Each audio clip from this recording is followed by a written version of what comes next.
Welcome to the Slop Temple. We pray this video helps. Park the Toyota Sequoia on level ground and set the parking brake, then place wheel chocks or heavy blocks behind the front wheels opposite the side you will work on. Open the rear hatch and fold up or remove the rear cargo panel to reach the onboard tool kit beneath the floor. The kit contains the jack handle, lug wrench, and spare lowering tool. Keep the engine off, headlights off, and wear gloves and eye protection. Confirm you have clear space behind the vehicle and that the tailgate opening is unobstructed.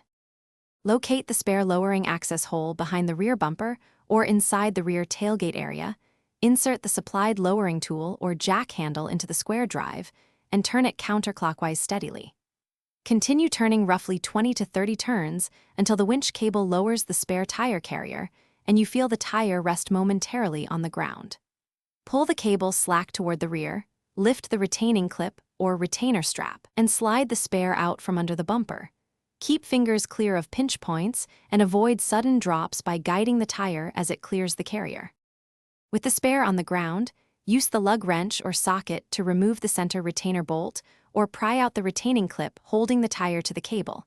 Many Sequoia models use a central retainer you must turn counterclockwise to release.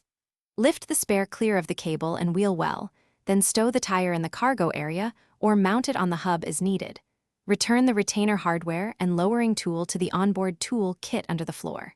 Finally, rewind the winch cable by turning the lowering tool clockwise until the carrier is snug under the bumper, ensuring the cable is free of twists before closing the hatch.